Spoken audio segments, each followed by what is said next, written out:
issues. But welcome to Fridays in FinTech, episode 1. We've got Tim Lee. Great.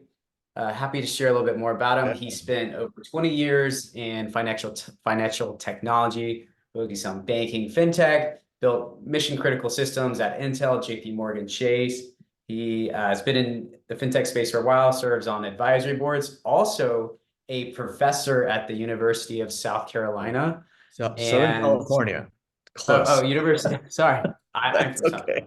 University of Southern California, Yeah. where he enjoys helping hundreds of students build tech startups, which is great.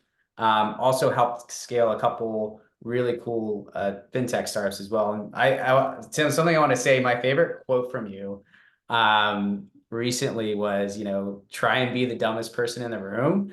Uh-huh. And something along those lines. And it was really, really Yeah. to apply Yeah. that. That's right. I am the dumbest person in the room most of the time, but thank you for that intro, Jake. Um, what a pleasure. FinTech from Fridays. Wow. Episode 1, out of all episodes. So this is the first time uh, doing this. So thank you for the invite. I really appreciate it. Of course. And I'm So here in Los Angeles and you're up there in San Francisco, right? So we're all yeah, I'm in San going the right Francisco. coast. A little colder, but you know. I'm gonna try while we're doing this. I kind of want to see if there's any way to view questions because really in these episodes we save about 5 minutes for questions. Can't find the questions or where we're gonna do That's all them, but right. please, Well, if you're tuning if you know in, me or send over Jake, questions. What's up? if you know either me or Jake, you can text us as well if you got our phone numbers in your Yeah, phone. shoot me a DM, shoot me a message. We'll Right, include you know those. that's But really, the most important question, we start off this webinar podcast series is: do you prefer pineapple on your pizza? do I personally don't, but all my kids love that Hawaiian pizza um Interesting. style, right? That's what they request. My older kids are in the pepperonis and sausages, but younger kids are all, sprinkling that pineapple on their pizza. I eat it sometimes, but they love it. Yeah, That's it. is there a reason why you just never a fan, never want to try Uh, venture? I don't know. I just don't think pizza should have any fruits on it. Tomato All sauce, right? right. Tomatoes, mushroom might Yeah, I be guess good. a core belief, whatever. All right, that's good to know. Yeah, I have Um, some yeah, standards. so Tim, super impressive background, by the way. But I'm really curious, what drove you into fintech? What was kind of like that milestone? You're like, hey, Yeah. I'm really excited to dive in and actually like work in banking or build technology there. I'd love to hear it. Yeah, yeah, right. That motivation. I have to probably go back in time 20 plus years ago, while I was working at Intel Corporation out of all places, building microprocessors. I got a call from JPMorgan Chase. I think at the time it was just Chase. Um, when JPMorgan first acquired Bank One, this is numbers of years ago, to get into retail banking. Before that, it was an investment bank, asset management kind of a company. So after they acquired Bank One, there's a lots of technology they acquired, inherited, um, to run their banking branches, if you will, right? At the time, this is early 2000s, they were only on the East Coast and maybe in the Midwest and area. They were never here in California, right? There was no Chase here. Um, so I got a call from them. It was really interesting. I didn't know what it was about. I didn't even answer the calls, and they called my girlfriend then, wife now, several times. And one day, she said, "Hey, you know what? Chase is trying to call you." I'm like, my first response was, "No, I mean we bank with Wells Fargo. Why?" I thought they were selling me an account. That's Right? Why would funny. they call me? That's Right? That's kind of funny. interesting. We don't have any money then. And she said, "Well, I think they're asking for you to work for them for a job." So I said, "Well, my second response to that is that don't you know I work in high tech? I'm building wafers here, from pumping up CPUs for Michael Dell's of the world. Why would I be interested in work for a bank?" And I think that hiring manager who later became my manager, my first manager at JPMorgan Chase, was pretty persistent and called me called a house. Actually, we had a house phone back then several times, and I finally said, you know what, let me talk to him and see what it's about. And I was pretty Mm, obnoxious, and I apologized to my manager there. I was pretty obnoxious. mm, I got on the phone with him. It's like, what do you want? He's like, well, Tim, I noticed that you built a bunch of stuff for Intel, managing all of their supply chain optimization. Wafers going in, mm, chemical being introduced, machine has capacities and whatnot. We had to write mathematical software, right, to manage all that plant production. And I said, mm. yeah, so what? What do you need me Yeah, for? And he said, well, we have the same problem here. I'm like, there's no way. There's no way, right? You yeah, have a problem. We're dealing with wafers and CPUs and productions and printing circuits. What do you got over there? He said, well, our problem is that we don't know how much money, real currency, is needed at every single touch point, be it at the ATM machine, the drawers, the branches, on the trucks, and in the vaults. And immediately mm, I thought, well, I didn't say this to him. I was like, yeah, that's actually right, because we're routing wafers over here, CPUs, and you guys are, routing coins, essentially paper, right? yeah. Mathematically speaking, it's the same kind of an issue. There's demand, there's supply. So do we, right? And Intel. So I said, well, okay. Uh, I started nerding out. Well, first you got to have a forecasting system to really figure out the demand of your Mm, currency at every single endpoint, blah, blah, blah. He's like, oh yeah, you got to come out to meet with us. I'm like, where are you guys? Columbus, Ohio. And I, right off the bat, I'm that like, sounds oh, exciting. Even no, better, right? that is absolutely a no. I Yeah. guess he sensed my hesitation until he told me how much he was going to pay me. And I was on the next flight to Columbus, Ohio. And 5 years later, I earned a bunch of Red Badge of Courage working for the bank through, a post-acquisition of Bank One all the way leading up to the last downturn, 2008, 2009, where we Mm, had the chance of acquiring Washington Mutual, if you remember, Bear mhm, Stearns and BNY Mellon's retail bank. And in that whole process, we were basically put into a situation where we had to assess every piece of banking technology between all of these acquisitions and tell, I guess, Jamie Dimon or whoever the powers to be, which one we need to keep. And I think at that time, yeah. in that process, when I saw all of the good, bad, and ugly piece of banking technology there is to keep, from checking account originations platform all the way to fraud detection systems, all the way to how much overdraft we need to assign to each account, all of it across the board, and made Mm, a decision and unified all of that. And coming out of 2009 with Dodd-Frank and all of the other banking regulations, we had to basically deconstruct every piece of technology, policy, all of the stuff that mhm, Jake, and love, and reconstruct it in accordance to all the Patriot Act, all of the Frank issues, funds availability, depositing checks, and then writing off of the popularity of internet, if you will, mobile technology, online mhm, banking. All of that came mhm. to one sort of a gigantic nugget, and that's where I hang my hat, um, cut my teeth, if you will, with some of the banking technologies. Yeah, yeah, Long yeah. story, long story there. Yeah, no, I But love that's how it. it I love it. happened. I love it. Yeah. It's kind of interesting, and I mean, you have such great experience, and you get that there, and then you almost have like a badge now, like, hey, I help JPMorgan Chase do all these things, and so what made you want to kind of leave that life, and then like, okay, fintech Mhm. world, like early stage, like taking a risk. What were your aspirations, and what was Yeah. that like? Yeah, so back in high school, if you will, right, when internet was just about to explode, 1997, 1998, 1999, I built a couple of startups with some folks that I found on the East Coast, built a bunch of Mm, websites. It was the organization that owned slashdot.org, thinkgeek.net. Some of those still exist. ThinkGeek was sold to GameStop a few years ago.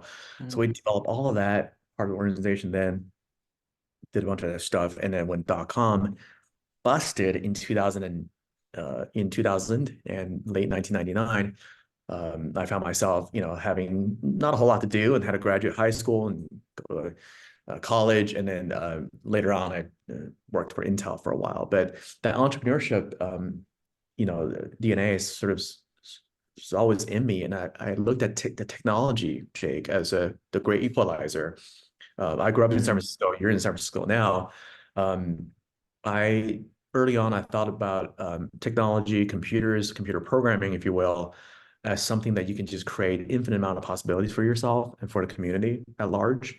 So I did a lot of programming, did a lot of just computer stuff, right? I volunteered at the San Francisco Computer Recycling Center. Sounds crazy, No way. right? So we took Yeah. the corporate donations, and they were brand new machines, reconstructed everything, put a computer together, put a modem in there, and give them a free Yeah. call-up service with a city. So low-income families, if you will, in the city, live in a city with the kids, literally every Saturday, we train them how to use a computer, and they take the very computer they were trained on home.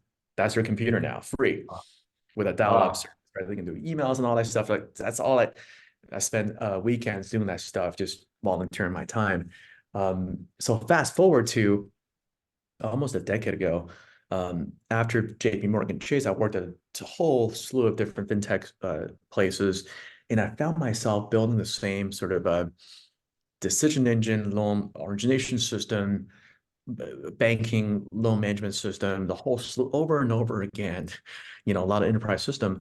And I just dawned on me and said, you know what, maybe I should just build it once and lease it back to people. They're happier. mhm.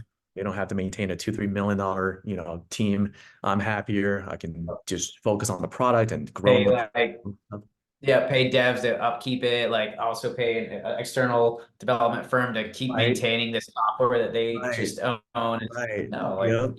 And then these keywords like BaaS and lending as a service and XYZ as a service, all that stuff is mhm. sort of just brewed, in the past 5, 6, 7 years. Um, so it's something that I learn to enjoy how to do it. The first question you asked me is like, how did you, love the banking technology?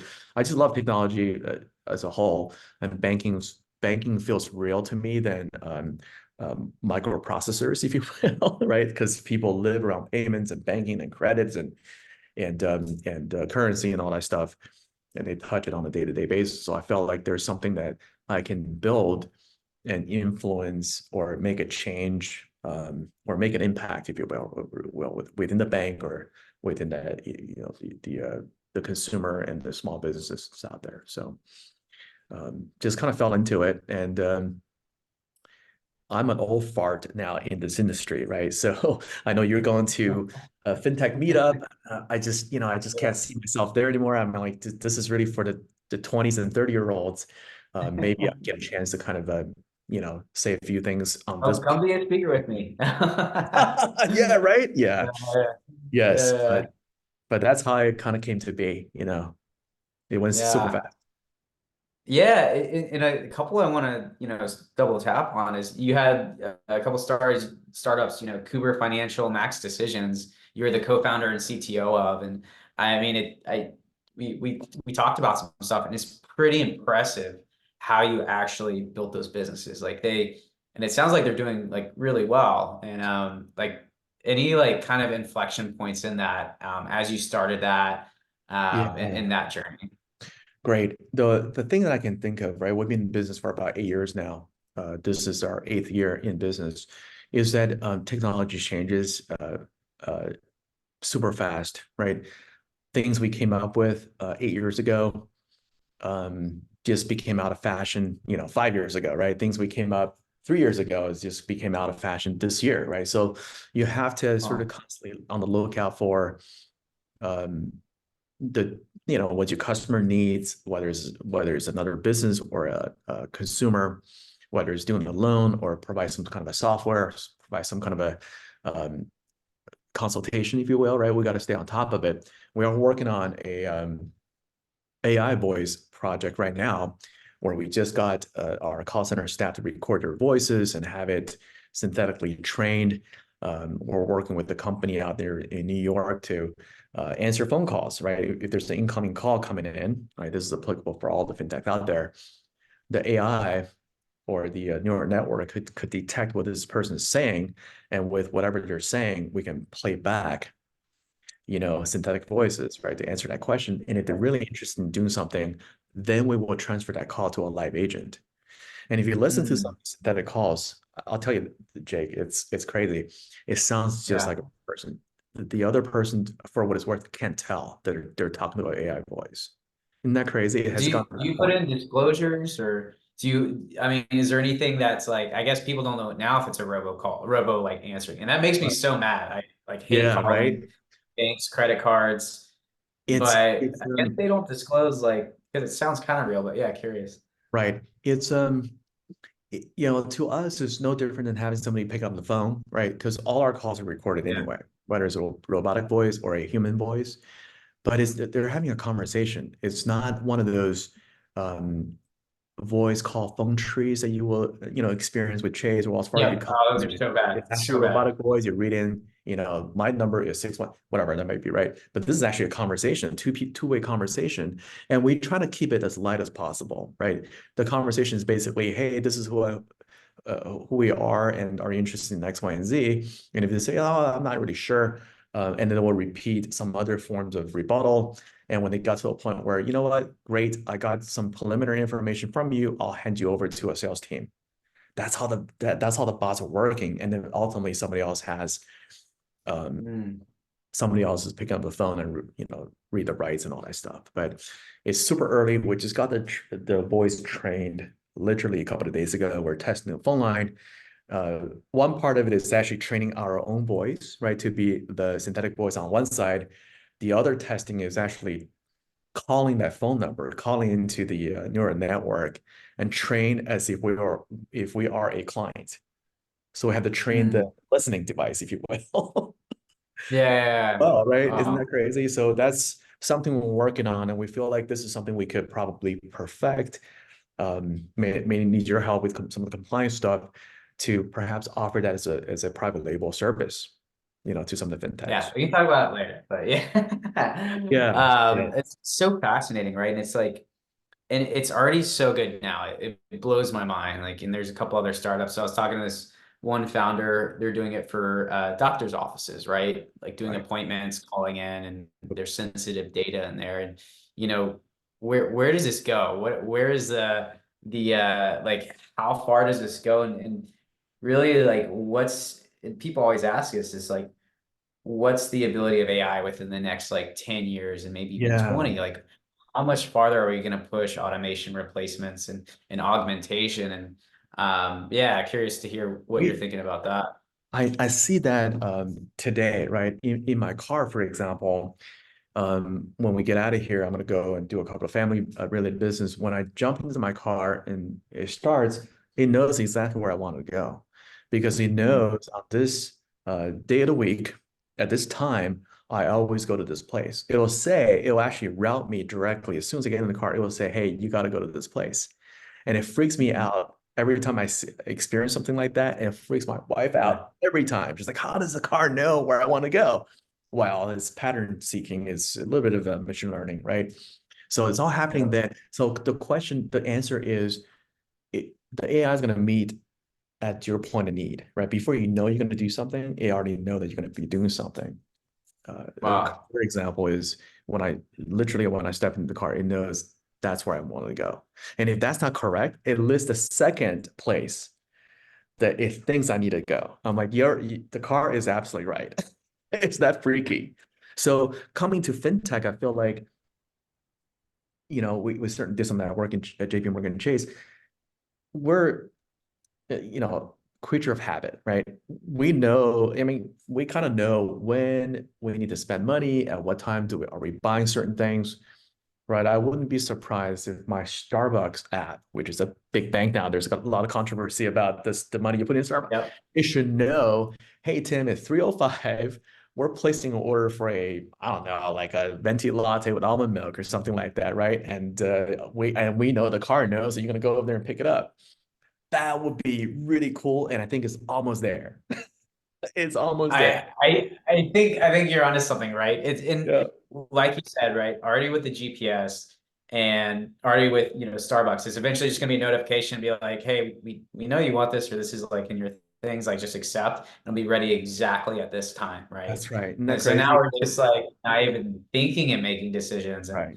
I guess we'll have more brain power for other stuff, maybe, or maybe we'll just Because be like, it frees yeah, up your mind space, right? The capacity in your head, right? yeah, You already planned everything yeah, out. Like, for example, ordering dinner, right? It knows that you like this on Wednesdays or Tuesday, whatever, Taco Tuesday.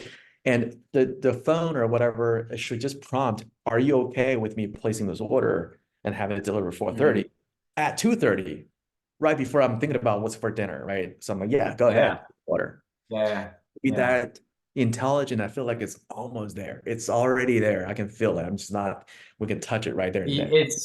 It's kind of scary, and it's just kind of what's happening, and even with the what you guys are building, right? When you call a bank, a fintech, or whatever, it's like they're already even gonna know, but like, hey, like you check this portion of the application, looks like Right. you looked at the statement. It's like, hey, looks like you're That's calling right. about X, and that might be a little scary at first, but it's That's like, right. is that exactly what you need help with? Let's That's right. connect, resolve it, and then issue you want to talk to live someone that's so Y- that's where it's going to go, right? You're absolutely That's right. It should very already scary. know why you're calling. And hopefully it will Yeah, resolve it before you even make that call, right? It should tell you we've done yeah, this already. You know, that's where it's headed. I think we're gonna get there very, very soon. Yeah. yeah. I can see it. That's kind of crazy to think Yeah. about. It should, Yeah, there was a quote that says, like what, advanced technology should look like magic, right? It should be magical. It should be magical. It yeah. should be intentional. It should be surprising, with a Mhm. sprinkle of creepiness, right? That's where I think it needs to go. Then we're gonna Yeah, get into reality. yeah. I don't know who said this, but any new real advancement in technology should feel like magic. Yeah. And I think that's where we're at right now. It's crazy. Yes. But any parting words before any, like all this new technologies, some people can get overwhelmed, and you work with a lot of students, like for aspiring fintech entrepreneurs or anyone who's like, scaling a business, do you have any advice for them? Yeah, I get to ask this question multiple times a day almost. Hey, Tim, should I have an idea? Should I work on this? Right, my students especially. I tell them every time from my personal experience, I tell them go and work for the largest company you can possibly get yourself into, Meta, Facebook, X, Tesla, whatever, SpaceX, right? And experience Mhm. all of that in for 2 years, for a couple of years, right? Then you Yeah, get to see all of especially humanity, right? every time from Good, bad, and ugly. yeah, And yeah, yeah. if you're lucky, you might meet your co-founder. And if you're really lucky, you might meet your investor there. So experience. I Otherwise, you'll be, I've met you'll one second there. I met guess. one there. Yeah. Yeah. Yes. Yeah. I think that's great if you can have your colleagues and people you've worked at these big companies and then back you. And I have a lot of people to thank That's right. for even like believing in me. But usually, so during this time, thank you so much, Tim. That was great. We would ask questions from the audience. We're having Yeah. a little technical difficulties. I don't know if anyone's able to like put in any questions because we're using Zoom that's going to LinkedIn Live. Yeah. So Um, somebody that I know just texted me if that's okay. like, It's yeah, Harneet, yeah, let's do it. Go one for of my it. students. Question 2 for podcast. Given your experience building software company for like Intel, JPMorgan Chase, how do you see blockchain technology transforming traditional banking and lending practices? Right. Oh my God, that's a great question, Harneet. So just so happened to be last semester I taught Solidity blockchain programming at USC. Um, Blockchain to me almost feels like when relational database first came out in the 90s. Now we're doing SQLs and all that stuff all day long, right? Before that, it was just a flat Excel sheets, if you will, right? There's none of that relational database was there. I feel blockchain has multiple uses, right? One of them is immutability, right? Once you have a contract coined it or printed on blockchain, it cannot be changed, right? So that's very crucial when you talk about complex transactions like a mortgage, for example, right? So there's a lot to be done there. And also the parallelism, the multiple distributed ledger technology around blockchain, that's very powerful, or neat. That once a transaction happens, within a second or a minute, everybody has the same record. One of the problems we solved, or we had to solve for, is check fraud at these large banks, right? When somebody walks into Chase, deposit a $500 check, that person could take the same check and go to Citibank, Capital One, and deposit it again and again and again. And it takes a bank a day or two to figure out, oops, this was cashed multiple times. We lost hundreds of millions of dollars every quarter because of that. If Wow. the blockchain Hundreds? technology, my loss reserve for check fraud losses was $80 million a quarter. Yes, it's What? all, if you 80 watch million. movie, 80 million a quarter. If you watch that movie, Catch Me If You Can, right? That's what's happening to the banks. And it's very lucrative for people, right? It just is. But if we have blockchain, I think they do now, every time they cash your check, that activity is imprinted and everybody knows about it. So when that person walks into another branch or take a picture of the check again, you should know, oh, this check is already cashed and it should be voided, right? So there's lots of usage models there. So a great question. Yeah. We're running out of time, Yeah. so I'll text them back. Yeah. Well, one, I kind of just want to, Tim, thank you. Amazing. I wish maybe we should make this even longer because I feel like there's so much more we could have dove into. And thank you everyone for tuning in. And as Yes. a gift, we actually have a little gift for you. Okay. Yeah. It's kind of funny. We do a little fun little gift. It's one of the aspects of fintech I really like are gift cards. So really, so we have a little gift card to a random chain restaurant, and today's lucky chain restaurant is Outback Steakhouse. Outback So we'll get Steakhouse. My God, you that's awesome. Thank you so, like a thank you nice so little much. if there's ever an I don't know if there's any Outbacks left in LA, or Absolutely, there maybe it's is. just all the Yeah. time. Yeah, Yep. yes. But Tim, really great having you on. Thanks Great. for joining, and yeah, everyone Episode else tuning in, one, have a great rest of locked in history. Thank you. yeah, Bye. yeah, episode one, baby. Let's go. All Episode right, one. bye.